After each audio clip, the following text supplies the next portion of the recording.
This is Geoff McCoy. And this is Ian Brown.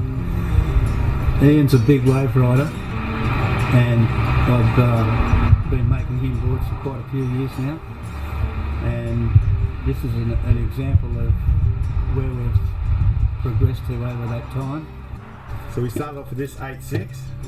This is a pretty conventional type big wave gun that you've had this one since 2003, and because it's traditional, it's much narrower in the tail, which makes them perform. They're much stiffer to ride on a wave, not as manoeuvrable as a board with a wider tail. So how did you?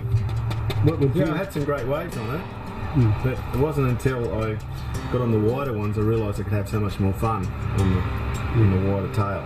I rode this at sunset, double overhead, and it went fantastic.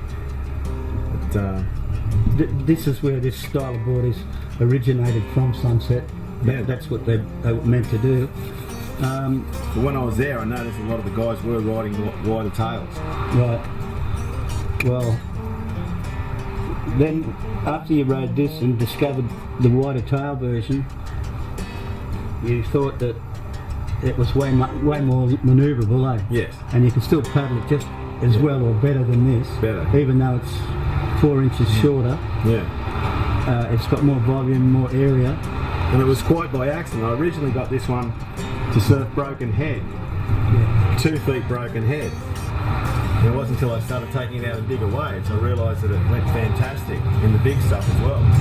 Well, one of the many misconceptions in surfing is that wide tails don't work in hollow waves, and then it all depends on how they're made, the bottom contour, the rails, the hardness of the rails and all the rest of it. And then, as you've proven, this does, well, you've ridden it in 15-foot waves, no problem, eh? And it didn't slide out or hold anything like that, it just held in and worked okay. So that in itself just proves that it's a myth to think that a wide, thick tail doesn't hold in hollow waves. They actually go better.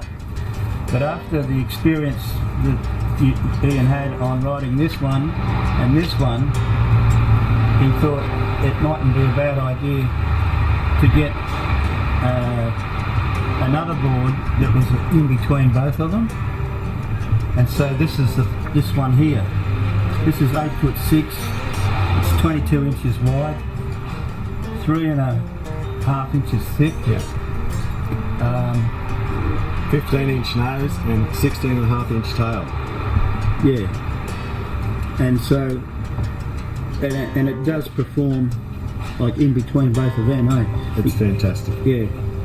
It's much faster than the wider tail one. Yes, and it's still very manoeuvrable. Yeah. Well, once again, even though it's narrower, it's still wide comparative going back to the original style.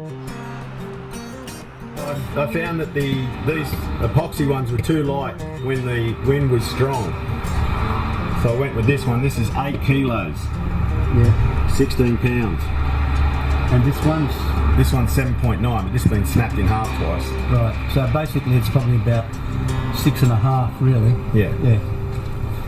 And no, well, that's the thing that I've discovered with using high volume boards is they need a certain amount of weight. Doesn't matter whether they're 6 foot or 9 foot. If you don't have a certain amount of weight, they lose their momentum. And also when it gets choppy and offshore, as you found out riding the epoxy, they become too light.